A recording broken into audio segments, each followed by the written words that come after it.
नमस्कार, आप देख रहे हैं न्यूज 18। मैं हूं आपके साथ मेनका चौधरी और इस वक्त जो बड़ी खबर शाहजहांपुर हादसे पर सीएम योगी आदित्यनाथ ने दुख जताया है। मृतकों के परिजनों को 2-2 लाख रुपए मुआवजे का ऐलान किया गया है, आर्थिक मदद का ऐलान किया गया है।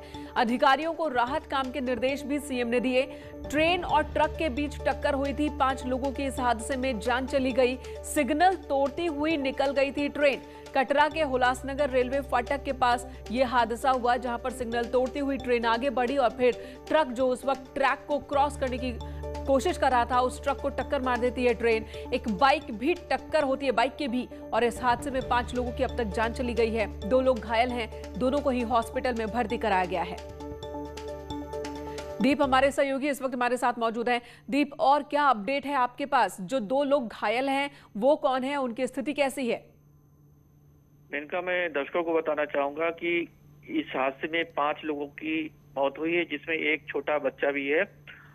और इस हादसे का सीएम योगी ने संज्ञान लिया है और 2-2 लाख रुपए मृतकों के परिवारों को देने का ऐलान हुआ है और आज ही इनको पैसा दे दिया जाएगा। डीएम ने भी इसकी घोषणा कर दी है। इसके साथ ही ये बताना चाहूंगा कि इसमें हादसे में लापरवाही निकल के आई है। मेनका सुन रही हैं आप? जी, ये इस हादसे में ये लापरवाही निकल गई कि चौकीदार ने जो है समय से रहते गेट को बंद नहीं किया, जिसके चलते रेलवे क्रॉसिंग के लोग क्रॉस कर रहे थे और डीसीएम में करीब 4 लोग थे जिनकी मौत हुई है, जिनकी पहचान कर ली गई है। इसके साथ में ट्रक चालक जो पंजाब का था, जो कोल्ड ड्रिंक लेके जा रहा था, उस हादसे में मौत हुई है। बिल्कुल। दीप, ये बताइए, 2 लोग जो घायल हैं, क्या वो भी उसी परिवार से हैं जिन लोगों की मौत हुई है? ट्रक में सवार थे डीसीएम में, या फिर वो कोई और हैं? एक घायल है जिसको बरेली रिफर किया गया, अभी इसकी पहचान नहीं हो सकी है। और ये जानकारी में आ रहा है कि ये कोई बाइक सवार था जो चपेट में आया है। और इस पर जो डीएम और एसपी ने मौके पर रेस्क्यू ऑपरेशन चलाया है, जो क्योंकि रेलवे ट्रैक, क्या अब ये ट्रैक पूरी तरह से खाली हो गया है? देखिए, रेलवे ट्रैक और राष्ट्रीय राजमार्ग लखनऊ की ओर भी ये रास्ता जाता है, नेशनल हाईवे 24 है। इसको साफ करने के लिए जो रेस्क्यू ऑपरेशन चलाया जा रहा है।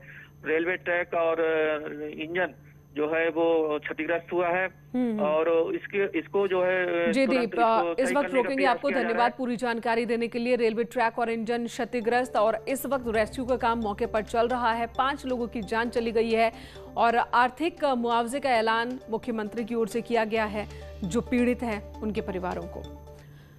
कोरोना पर एक्शन में यूपी सरकार। यूपी पहुंचेगी दवाओं और ऑक्सीजन की बड़ी खेप। बोकारो से यूपी पहुंचेगी मेडिकल ऑक्सीजन के कुछ टैंकर पहुंचने वाले हैं। लखनऊ ट्रेन के जरिए पहुंचाए जाएंगे। रेमडेसिविर की भी 10,000 डोज मंगाई गई है। सीएम योगी के निर्देश पर तेजी से काम हो रहा है और आज टीम 11 की बैठक में भी सीएम योगी कई अहम फैसले ले सकते हैं।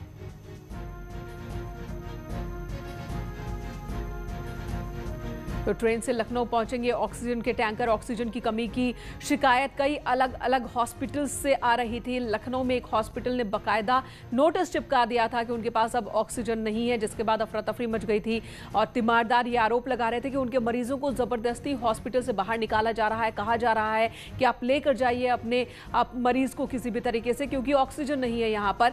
और ऐसी शिकायत मिलने के बाद तेजी से ऑक्सीजन की आपूर्ति हो सके, इसके लिए कदम उठाए जा रहे हैं। बाहर से ऑक्सीजन उत्तर प्रदेश में मंगाया जा रहा है।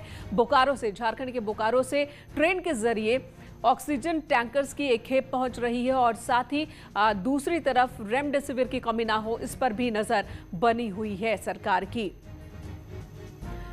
कोरोना के कारण इस वक्त पूरे देश के अस्पतालों में मेडिकल ऑक्सीजन की कमी की खबरें आ रही हैं और ऐसे में सवाल उठता है कि आखिर जब हम ऑक्सीजन में ही सांस लेते हैं, ऑक्सीजन को ही सांस की तरह लेते हैं, पर्यावरण में भी प्रचुर मात्रा में ऑक्सीजन है, तो फिर आखिर मरीजों को पर्याप्त ऑक्सीजन क्यों नहीं मिल पा रही है? इस रिपोर्ट को समझिए कि आखिर मेडिकल ऑक्सीजन क्या है और किस तरह से इसे तैयार किया जाता है।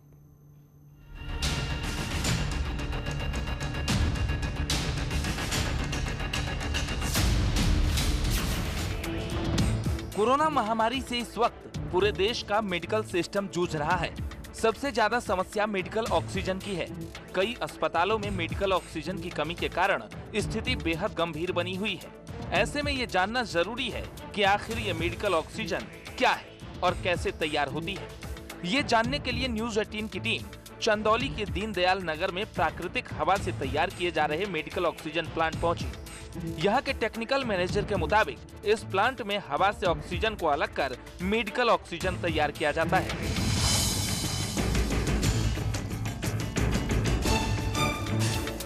यहाँ के टेक्निकल मैनेजर के मुताबिक इस प्लांट में हवा से ऑक्सीजन को अलग कर मेडिकल ऑक्सीजन तैयार की जाती है। तो जी आप ये बताएं कि कैसे यहाँ पर ऑक्सीजन बनती है? सर हमारे यहाँ जो है किसी रॉ मटेरियल द्वारा नहीं बनती।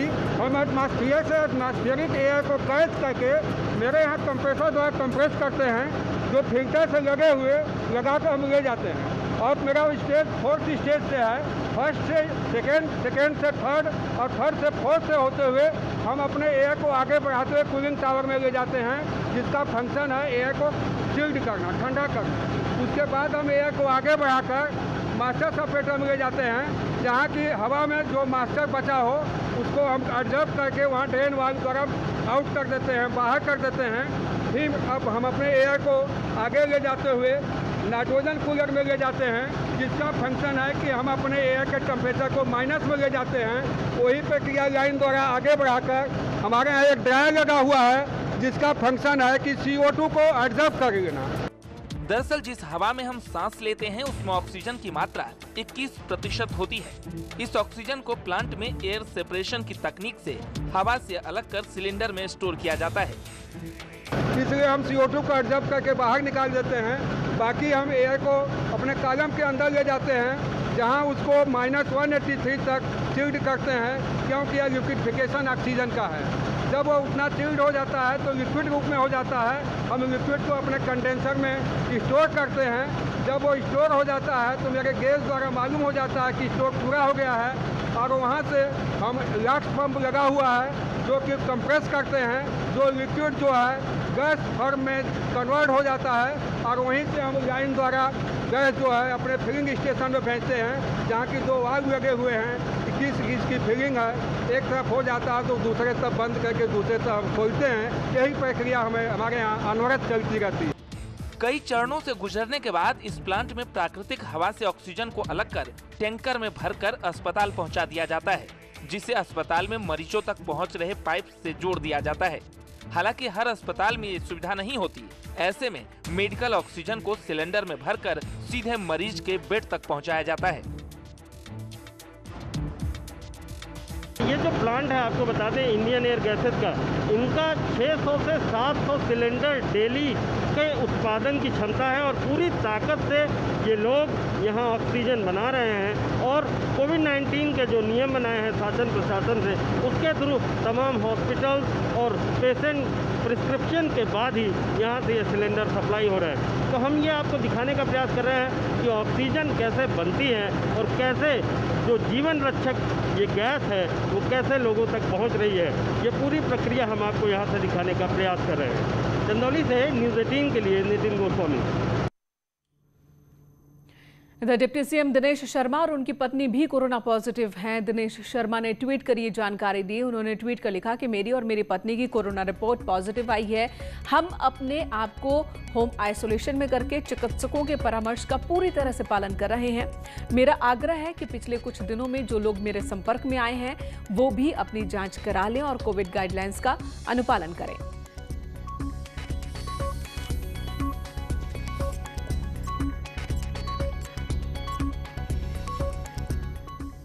हर तरफ कोरोना जो है कहर बरपा रहा है, और ऐसे में बड़ी संख्या में लोग अस्पतालों का रुख कर रहे हैं। अस्पतालों पर मरीजों का बोझ बढ़ गया है। लेकिन इसी बीच हरदोई से जो तस्वीर सामने आई, हॉस्पिटल मैनेजमेंट पर सवाल खड़े करने वाली ये तस्वीर। कोविड अस्पताल की पोल खुल गई है। यहाँ पर अस्पताल के अंदर का वीडियो वायरल हो रहा है, जिसमें गंदगी का अंबार जगह जगह देखने को मिल रहा है। मरीजों ने हॉस्पिटल प्रबंधन पर लापरवाही का भी आरोप लगाया है। 37 मरीजों का इस वक्त इलाज चल रहा है, लेकिन अस्पताल के अंदर का जो हाल है, इन तस्वीरों में आप देख सकते हैं। यहाँ एक शख्स जमीन पर लेटा हुआ दिख रहा है, कूड़े कचरे के बीच, जो कि मेडिकल वेस्टेज है उनके बीच। तो आप समझ सकते हैं कि ये स्थिति भी कितनी खतरनाक है। हालांकि हॉस्पिटल मैनेजमेंट का कहना है कि सफाई का ठेका जिस एजेंसी को दिया गया है वो आएंगे और ये सारा सामान लेकर जाएंगे, और जो शख्स लेटा हुआ है जमीन पर वो हॉस्पिटल का ही एक स्टाफ है। थक गया था काम करते करते तो वहीं जमीन पर लेट गया। ये सफाई दी जा रही है।